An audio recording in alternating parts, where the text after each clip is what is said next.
একটি গাছ একটি প্রাণ। সারা পৃথিবী যেখানে বিশ্ব উষ্ণায়নের শিকার, সেখানে অভিনব উদ্যোগ নিল পানিপারুল গ্রাম পঞ্চায়েত।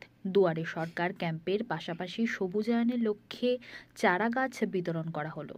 নবম পর্যায়ে দুয়ারে সরকার কর্মসূচির শেষ দিনে পূর্ব মেদিনীপুর জেলার একরা 2 নম্বর ব্লকের পানিপারুলে দেখা গেল এবার রেকর্ড সংখ্যক ভিড়। ফলে উপকৃত উপভোক্তার সংখ্যাও বেশ খানিকটা বাড়বে বলেই মনে করছেন অনেকেই।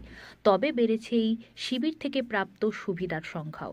এখন থেকে কৃষিকাজের জন্য প্রয়োজনীয় উপকরণ কেনার আর্থিক সহায়তার জন্য আবেদন সুবিধাও থাকছে দুয়ারে সরকার শিবিরে।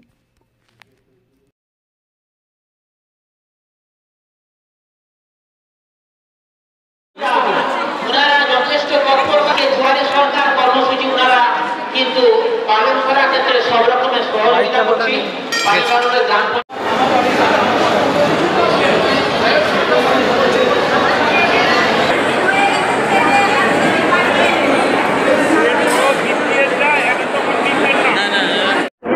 আমাদের পানিপারুল গ্রাম পঞ্চায়েতের নবম দুয়ারে সরকার, এই দুয়ারে সরকারে আমরা সকল জনপ্রতিনিধি এবং আমি উদ্যোগ নিয়ে আমরা ফরেস্ট অফিসে একটা চিঠি করি এবং ওনারা সম্পূর্ণ রেঞ্জার অফিসার আমাকে সহযোগিতার হাত বাড়িয়ে দিয়েছেন। উনি 500 চারা গাছ আমাদেরকে দিয়েছেন। কিন্তু শুধু আজকে নয়, এর আগে আমরা 2014 সালেও গাছ লাগিয়েছি MGNRGS প্রকল্পের মাধ্যমে।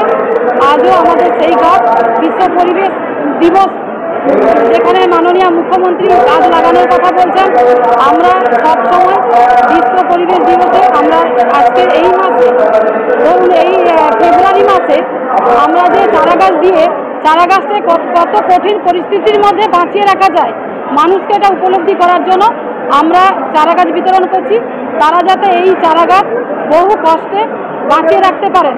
যেরকম আমরা জানি একটা গাছ একটা প্রাণ, সেই পরিপ্রেক্ষিতে আমরা প্রত্যেকেই সহযোগিতার হাত বাড়াচ্ছি, যাতে প্রত্যেক মানুষ, একটা গাছ মানে একটা জীবন, সেই গাছটাকে বাঁচিয়ে রাখতে পারলে একটা মানুষের অক্সিজেন পাবে এবং সেই গাছ থেকে বহু মূল্য পাবেন উনি।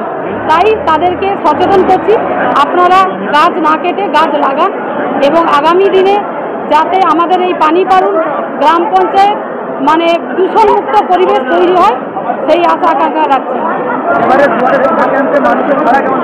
মানুষের সাড়াটা আপনি দেখতেই পাচ্ছেন, পুরো 1000 থেকে 2000 আমাদের রেজিস্ট্রেশন হয় প্রত্যেকবারে। এবারেও আশা রাখছি তার বেশি হবে। তার কারণ এখানে যে মাননীয় মুখ্যমন্ত্রী যে 37টি প্রকল্প রয়েছে, সেই 37টি প্রকল্পের মধ্যে 17টি টেবিল আমাদের রয়েছে। 17টা টেবিলে প্রত্যেকেই উপকৃত হবেন এই আশা রাখছি। আমার নাম পানিপারুল গ্রাম পঞ্চায়েতের প্রধান রঞ্জিতা প্রধান।